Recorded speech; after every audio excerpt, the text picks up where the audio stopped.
નમસ્કાર દર્શક મિત્રો, જનરપન ન્યૂઝમાં આપનું સ્વાગત છે।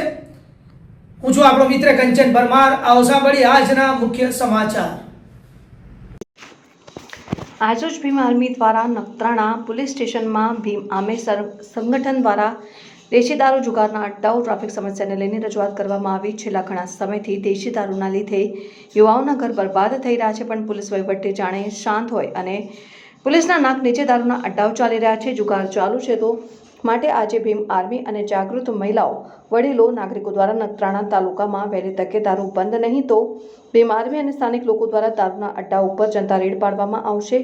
આજની રજૂઆતમાં ભીમ આર્મીના હોદ્દેદારો અને મહિલા સંગઠનની મહિલાઓ દ્વારા ધારદાર રજૂઆત કરવામાં આવી હતી, જેમાં ભીમ આર્મી ગુજરાત ઉપાધ્યક્ષ ઇકબાલભાઈ જત, પ્રભારી લક્ષ્મણભાઈ વાઘેલા, ઉપપ્રમુખ સુમારભાઈ, જિલ્લા પ્રમુખ મહિલા વિંગ ભરતીબેન ગરવા, રાધાબેન વાઘેલા, તાલુકા પ્રમુખ દિનેશભાઈ ખોખર, મહામંત્રી હિરેનભાઈ મારવાડા, રફીકભાઈ ખલીફા, લક્ષ્મણભાઈ લુંચા, અરવિંદ જેપાર, થતા બેરુ, દેવપર, દેવીસર, વિરાણી, નખત્રાણાની જાગૃત મહિલાઓ હાજર રહીને ઉગ્ર રજૂઆત કરી હતી।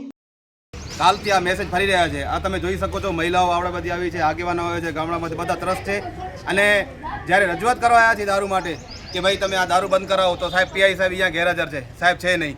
તો પીએસઆઈ સાહેબ છે, પીએસઆઈ સાહેબનું કહેવું છે કે અમને માહિતી આપજો। તો સાહેબ પ્રશ્ન એ થાય છે કે અમે જો રેડ પાડી શકતા હોઈએ, અમને બધી માહિતી હોય કઈ જગ્યાએ વેચાય છે, તો સાહેબ તમારી પાસે ઇન્ટેલિજન્સ બ્યુરો છે, LIB છે, આવડી બધી તમારે છે। સલમાન ખાનના ઘરે મુંબઈમાં ત્યાં ફાયરિંગ થાય તો અહીંયા આવીને એના આરોપીઓ પકડી લેતા હોય, તો સાહેબ અહીંયા જે દારૂ છે અહીંયા વેચાય છે એ તમને કેમ ખબર ન પડે? આવડે બધા તમારી કને મીડિયાના માધ્યમો જો સાહેબ ખબર પડતી હોય, પણ અમારી આ એક સ્પષ્ટપણે સાહેબને આજે આવેદન રૂપે એક ચેતવણી હતી કે સાહેબ 8 દિવસમાં બંધ નહીં થાય તો અમે આ મહિલાઓ સાથે અને ભીમ આર્મીના સંગઠનના સાથી કાર્યકરો સાથે ત્યાં જનતા રેડ પાડશું। પછી તે જે થવાનું હોય એ થાય, તમામ જવાબદારી છે એ પોલીસ સ્ટેશનની રહેશે।